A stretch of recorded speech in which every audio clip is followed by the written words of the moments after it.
¿Deben ser difíciles los videojuegos?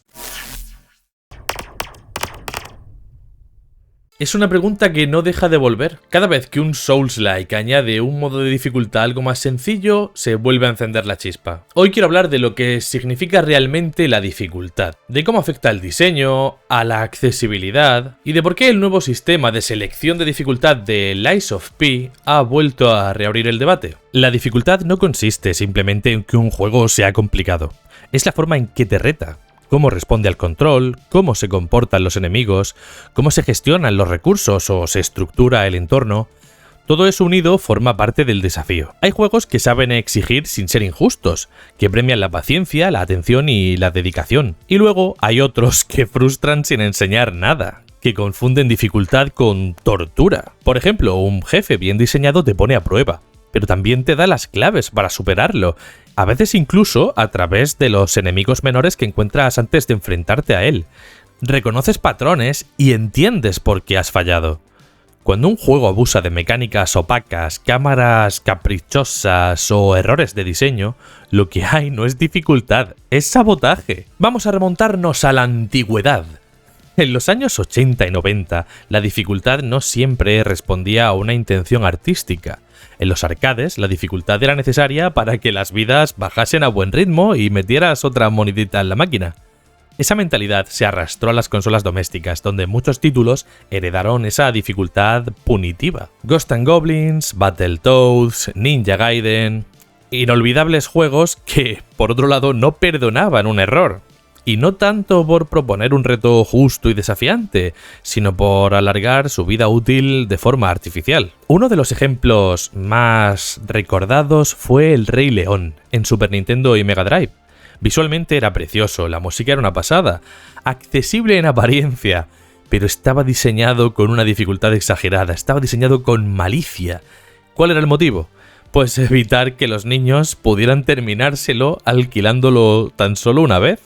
Sí, antes se alquilaban más juegos de los que se vendían. Total, que era una estrategia comercial. Y sí, nos marcó. Por otro lado, veo la necesidad de aclarar que la accesibilidad no es lo contrario del reto. La accesibilidad sirve para permitir que personas con preferencias o dificultades especiales puedan ajustar su experiencia de juego sin afectar realmente al corazón de la partida. Por ejemplo, el videojuego Celeste te da diferentes formas de modificar tu partida, cambiando la velocidad del juego, imponiéndote ciertas invulnerabilidades, modificando el salto, y lo más importante, sin penalizar ni faltar al respeto, por así decirlo, al jugador que decide usarlas. El juego no te juzga por ello. The Last of Us Parte 2 ha ido mucho más allá en el tema de la accesibilidad, porque si mal no recuerdo tenía como más de 60 opciones de accesibilidad diferentes, desde formas distintas de gestionar los controles a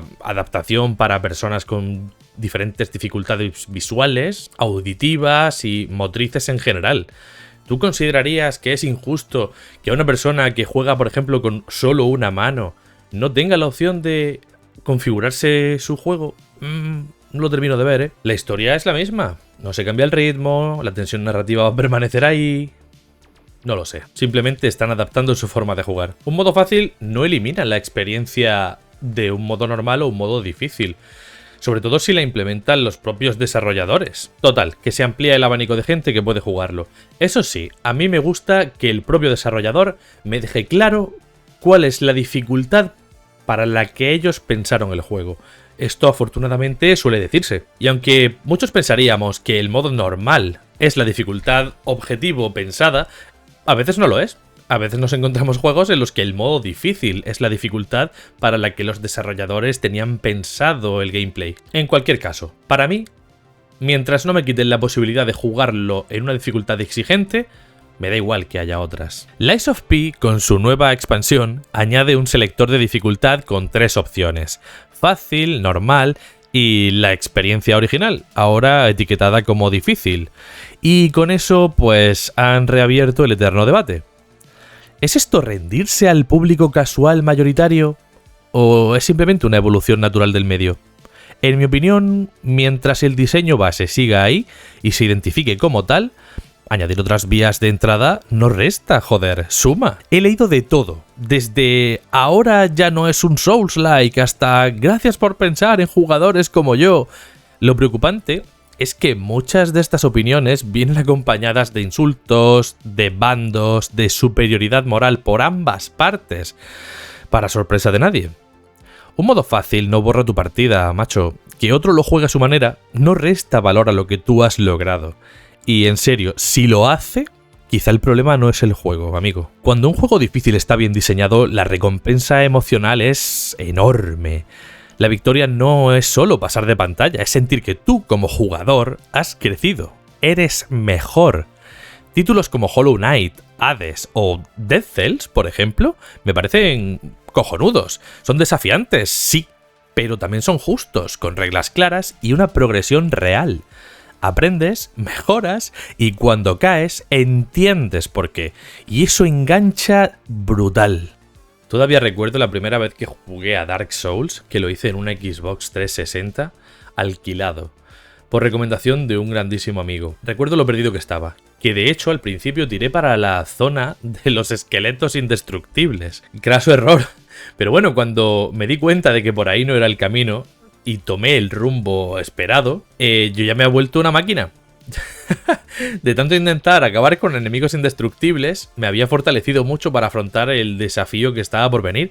Y cuando llegó el momento de enfrentarme al primer boss, fue como, ¡buah! Soy Dios. O sea, la sensación es súper satisfactoria.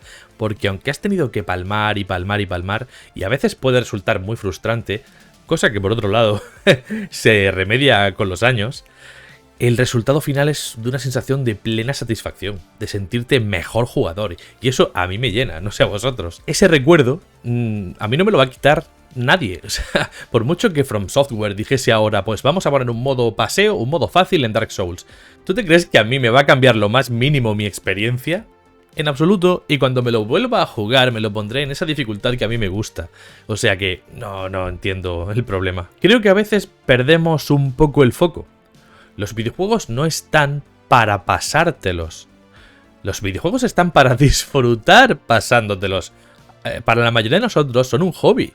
Y a no ser que tengas una faceta competitiva profesional, pues no veo un motivo para pasarlo mal haciéndolo. En fin, que la dificultad por sí sola no define la calidad de un juego. Puede ser un juego malo y difícil y un juego bueno y difícil. O todo lo contrario. La dificultad es una herramienta más en el diseño. Y como toda herramienta, pues su valor está en cómo se usa. Insisto, ofrecer opciones no es rendirse al público casual. Es confiar en que los jugadores tengan su capacidad de decisión completa. Mientras la experiencia original siga ahí, que cada uno juegue como le salga de los huevos. En fin, contadme, ¿qué opináis vosotros?